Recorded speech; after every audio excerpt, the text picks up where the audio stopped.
clip the males or the males. Just so that chase. And I just clip one side. Males are so aggressive to females. If I don't do that, I run a risk of them preventing the female from eating properly and stressing her out, or just outright beating her up. You throw him off balance. As soon as you do that, he will no longer try to pursue her. If he can't fly straight and direct, he gives up immediately. It won't stop him from flying around, but it'll stop him from an aggressive pursuit. Most species of breeding are absolutely, and that works for any aggressive dove. I would do it to my copper necks. I would do it to my lace necks.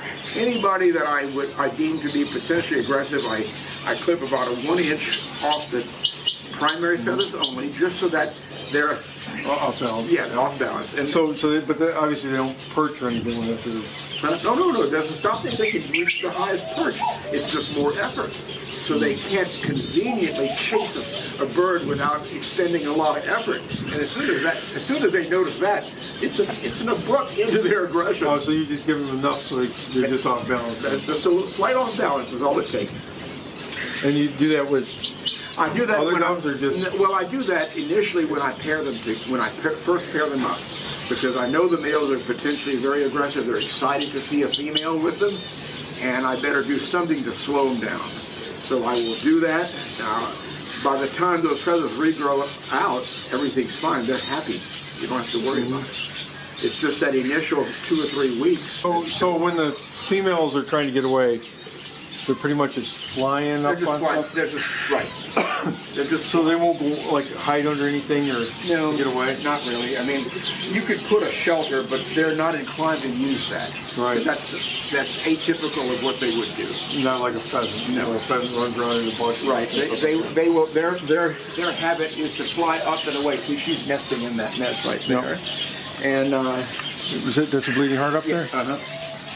So, but like this pair is like, 14, 15 years old.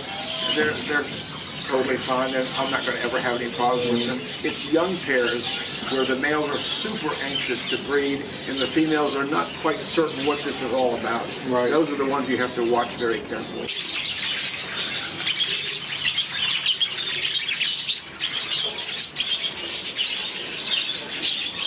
Are those like Cape doves? Is that what they call them? Yeah. Right. I have, we can walk down that side hallway. It's a pretty dove. What's that little scaly dove there? That is a zebra dove. That's what I thought that was. That's kind of like a closely related to a diamond dove? Yes.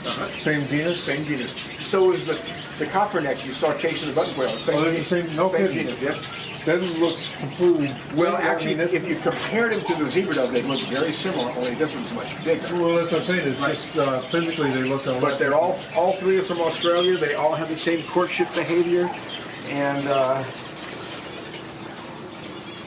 So the Cape doves, they produce pretty readily? They do if you live in a hot, dry climate, which is not Louisiana. They won't breed well in the southeast at all. Do you breed them? Or? No, I don't. A friend of mine in New Mexico produces 150 a year. Really? Oh my God, just like hotcakes. So you bring that to Louisiana and Florida, and that just sits there and looks at you because it's too damn humid. Too hot. They need it dry, bone dry. Because in Africa, they're literally from desert regions. Right.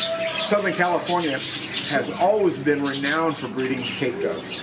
Back in the 70s and 80s, if you wanted Cape doves, you always went to California because the climate was perfect. So that brings to another thing. Like, there's some species of waterfowl that are stimulated by rain and, obviously sunlight, or whatever. Right. What are the things that stimulate? Is it seasons that stimulate, like the Australian parrot? Is it rain that brings on the... Well, I can't comment on that because I don't keep Australian parrots, but I can tell you this. Australian pigeons. Well, I don't know that... It probably is a rain season, but the pigeons from Australia don't seem to have the problem that African arid pigeons do here. So with the African pigeons, is it more of a rain thing? It's an absence of humidity. That's the key. If there's high humidity, That it just depresses them So considerably. do they lay consistently throughout the year, or they have set seasons based on just the circadian rhythm? In California, year-round. But I'll give you an example. Hey, I had a friend in Minneapolis. Now, you can't get as bizarre a climate as Minneapolis when you compare it to California, Louisiana. His Cape does bred beautifully, but they were in his basement where it was totally dry and climate controlled. So they didn't experience any humidity. They didn't experience the heat either. These birds tolerate extreme heat, but only if it's bone dry. You combine that with humidity, that just ruins them.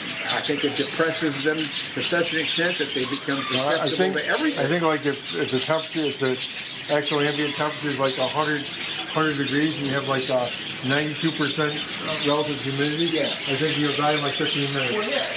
Here is 8 by 3 wide by like 7 feet tall, and a single pair of green wings, and even adjacent pairs thrive and just breed and breed and breed. So these other aviaries up here, Those are 12 by 4. 12 by 4? 12 long, 4 wide, 7 tall. Okay, but since you're breeding the pigeons mostly in pairs, Yes. it doesn't make a difference which aviary it is. No, let me just give you an example. I have diamond doves in this aviary with green wings. That's a juvenile that fledged. That's a blue mutation juvenile. But nevertheless, look, 2 babies. So green wings will ignore diamond doves because they're so different in size. I couldn't put a pair of Senegals in here. That's too similar in size. But I can put multiple pairs of diamond doves, and they will breed extremely well and never bother one another. So what's the, I mean, I guess it depends on the species of birds you're putting in here. You probably won't want to put in more like, either the small birds and with these. Just a couple of pairs. Right. Because sometimes, even if it's a bunch of small birds, the fluttering and everything would stress out the. Right. I wouldn't put a colony of finches with these birds. Right. That activity's too much. These are real laid back, sluggish birds. They don't want birds dizzying around them all the time. And you see diamond doves are pretty laid back too. They're not high flighty birds.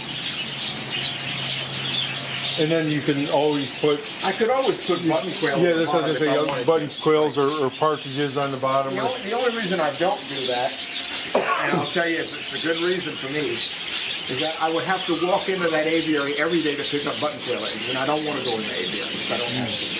And if I didn't pick up the button quail eggs, the button quail would incubate them and hatch them, and then I'd have button quail babies all over the place. Anteater. That way you just let the anteater in there and suck up eggs. And remember back in the days when Strawberg used to, so they used to have anteaters. And that was always my dream, is getting anteaters. But that's what you fed them, was you fed them eggs. So.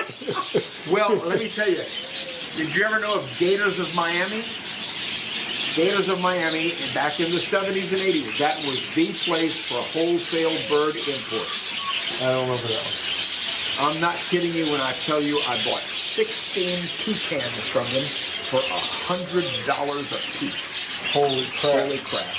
And you know what? Toucans love button quail eggs. They love anything. Oh my God. They love button quail. You just chuck a button quail. Well, you throw an egg up, they catch it. Clever birds, it was not their first parade at all. They break the egg, and they swallow it, and they throw the shell away. Just like that. I mean, I never enjoyed having birds as much as I did those birds. What kind of toucans are they? They were collared Araceli. Oh, so there's toucanettes. Yeah, they still had a pretty good size. Yeah. You know, but $100 a piece? You can't beat that. Oh, my Lord. They're probably $1,500 a piece. Oh, my Lord, if you could even find them. I kept them for a long time, and then gradually sold them off. I never tried to see them. Oh, turn them off. Exactly.